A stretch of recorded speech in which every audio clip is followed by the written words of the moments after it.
Footnote number 68. In the living human being, no permanent neutralization of contrary or antagonistic sensations can take place, as happens with substances of opposite qualities in the chemical laboratory, where, for instance, sulfuric acid and potash unite to form a perfectly different substance, a neutral salt, which is now no longer either acid or alkali and is not decomposed even by heat. Such amalgamation and through and thorough combinations to form something permanently neutral and indifferent do not, as has been said, ever take place with respect to dynamic impressions of an antagonistic nature in our scientific apparatus. Only a semblance of neutralization and mutual removal occurs in such cases at first, but the antagonistic sensations do not permanently remove one another.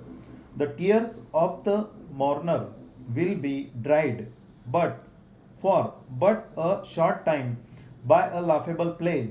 The jokes are, however, soon forgotten, and his tears then flow still more abundantly than before. Explanation of footnote 68. In the living human being, permanent neutralization of contrary or antagonistic sensations can never take place, as it happens with substances of opposite qualities in the chemical laboratory. For example, sulfuric acid and potash unite to form a neutral salt, perfectly different substance which is now no longer either acid or alkali, and it is not decomposed even by heat. Such process of combining and thorough combinations to form something permanently neutral and indifferent do not ever take place, as it has been said. It's only a outward appearance of the neutralization and mutual removal occurs in the beginning in such cases, but the antagonistic sensations do not remove one another permanently. For example, tears of mourner, person attending funeral, will be dried for a short time by laughable play or jokes, but as soon as it is forgotten, his tears will flow more abundantly than before. Footnote number 69. Plain as this proposition is, it has been misunderstood, and in opposition to it, some have asserted that the palliative in its secondary action, which would then be similar to the disease present, must be capable of curing just as well as a homeopathic medicine does by its primary action.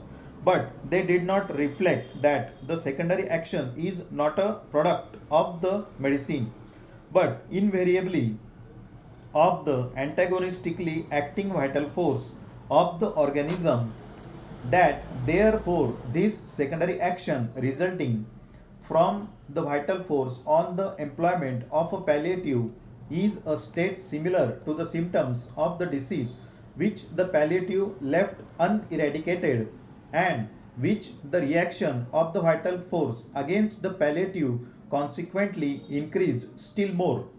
Explanation of footnote 69.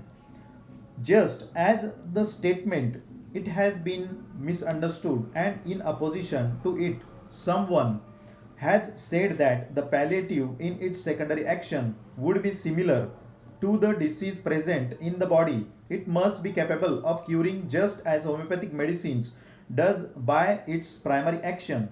But they didn't cleared that secondary action is not a product of the medicine, but invariably it is antagonistic action of the vital force of the organism.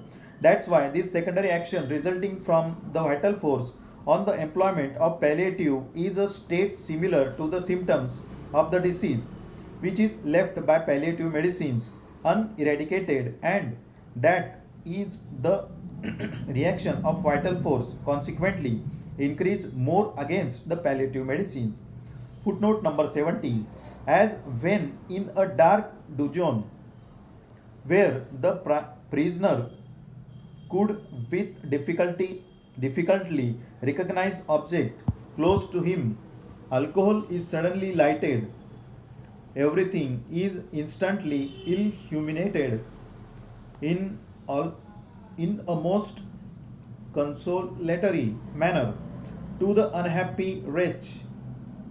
But when it is extinguished, the brighter the flame was previously, the blacker is the night which now envelopes him and renders everything about him much more difficult to be seen than before. Explanation of footnote number 70.